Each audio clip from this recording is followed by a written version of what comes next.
Hey everyone, welcome to another episode of Custom Spray Mods. And in this video, we're going to go over sandpapers. So I thought I'd just go over all the different sandpapers that I use when I'm getting ready for a spray job. Every painter has a different method, a different sandpaper grits and brands that he likes. So I'm just going to go over the different sandpapers that I like to use before I start spraying or repairing or applying primer. So let's do it. So we'll start with body filler. Before you apply body filler, you really should sand with 80 grit or 120 grit. You need something coarse so that that body filler can stick to the surface that you're applying it to. Whether it's plastic, metal, or fiberglass, or a previously painted surface, you should sand it with 80 grit or 120 grit to help that body filler stick. Now the body filler is going to need primer. Now before you put primer down, you should sand with 240 grit. All primers really should go over anything close to 240 grit. You don't want to go too coarse. If you go coarser than 240 grit, then you'll see scratch marks in your primer. The primer won't fill those scratch marks. If you go too fine, then the primer will have problems sticking to the surface. So 240 grit is kind of like my magic number when it comes to primer.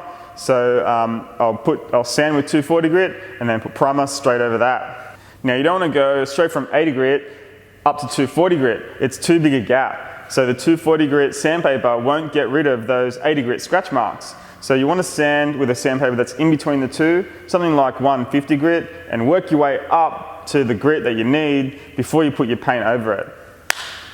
Another thing, you don't want to use wet sandpaper on bare metal surfaces. So make sure if you're sanding over bare metal, you use dry sandpaper. So now we're up to the primer. Now I'll sand my primer normally with wet sandpaper. If I'm spraying with a metallic or a pearl color, I'll finish with 800 grit wet sandpaper. Now, before I get to 800, I'll go one in between and use 400 grit wet sandpaper. So I've done 240 grit, sprayed primer, let the primer dry, then I've sanded with 400 grit, then 800 grit wet. And now my primer is smooth enough and ready for my base coat to go down. If I'm painting a solid color like white or black or blue, a color with no metallic, then I can finish with 600 grit. And it's just going to be a bit quicker because it's a bit of a coarser sandpaper. Now when sanding primer, you can also sand with discs with a palm sander and use some sanding discs. Now the discs, generally because the sander is rotating and oscillating, you can use a bit of a heavier grit. So a 400 grit dry on the disc can sometimes be equal to about a 600 grit wet sanding by hand, because the action makes the sandpaper a bit finer. So if I'm sanding primer and I'm just spraying a solid color, then I'll finish with 400 grit on the sander and I'll have no problem spraying my base coat down and I'm not going to see any scratch marks. Now if you are using a palm sander, it's a good idea to use what's called an interface pad. Now, this just creates a soft surface for the disc. So if you're sanding over primer and you don't want to alter the shape of the panel, then basically this will create a bit of a barrier between the machine and the sanding disc and give you a nice smooth finish. So that's an interface pad. It's great if you're sanding with this on a palm sander. So say you've got a panel that's already got color and clear coat on it and you want to change the color of that panel.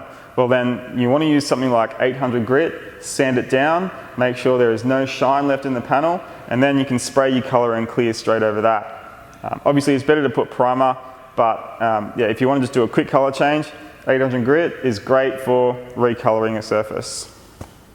So color sanding clear coat. Now if you've sprayed 1K acrylic, then you're going to need to buff it. So if you've sprayed color from a spray can, like clear coat, and it hasn't come out really shiny or you've got lots of orange peel, generally you can sand with 1200 grit and then buff it because that clear is quite soft. So 1200 grit is fine. So we've got our color down and we've sprayed our clear coat and the clear is dry and we've noticed that we've got dust all over the clear. So if I've got that, then I'll sand it with 1500 grit wet sandpaper, then finish with 2000 grit, then finish with 3000 grit sandpaper. Now this is going to make it really fine and it's going to make it easier to buff those sandpaper scratches out. Now say you want to do some flow coating, so you want to spray another coat of clear over your existing clear coat that you've either got on your car or you've just sprayed it and it's dry, you want to spray some more clear on top. Basically I like to sand with 1000 grit. Now 1000 grit is going to be good enough for the new clear to stick and it's going to create a smooth surface and the paint job is going to come out awesome. So 1000 grit if you're re-clearing something or just sanding down a panel that's got clear on it, and you want to spray some color and clear, 800 grit or 1000 grit, normally wet, is great for that. Another sanding material that I like to use are these sanding sponges. They come in medium fine and super fine. Generally, if I'm going to spray color straight over a surface, I'll use fine or super fine. These are great for plastics as well, so if you need to prepare a plastic bumper bar or something, then a fine sanding sponge is great for that, and it's also great for wheels or brakes, anything like that. The fine sanding sponge is awesome. You'll also find what's called scuffing pads. These are like scouring pads type thing. They come in a few different colors. Generally grey is great for coating over, so it's kind of like a medium compound of a scuffing pad. This is great for preparing plastics. It's great for preparing clear coat if you're blending your color and you're spraying clear over the panel. This will generally be good for preparing the clear coat so you can spray over it. Yeah, grey is good for that. Green is good for cleaning.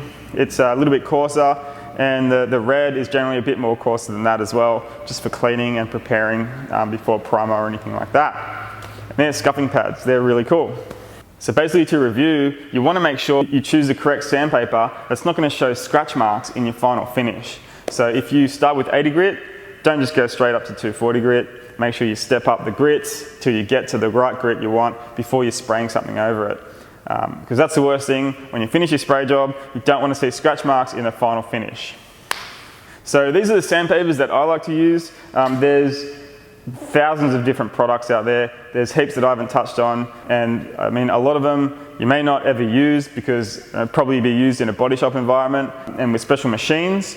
But yeah, these are the sandpapers that get me by, and I can get pretty good finishes with all these sandpapers, and I never really had a problem. So that was all about sandpaper. I hope it will help you in your project. Next week I'll have another technical tip that will go over something else, maybe primer or color, or we'll go over blocks, something like that. But every week I'll be coming up with a different technical video, or just I'll go over the products that I use when I'm spray painting. So, well, that was it. I hope you liked that video. Be sure to subscribe to the channel, click the little bell so you get a notification when a new video comes out. Also, check out my latest videos. I painted this helmet, and yeah, I painted the exhaust on my Forester. So yeah, check those videos out, and I'll see you next time.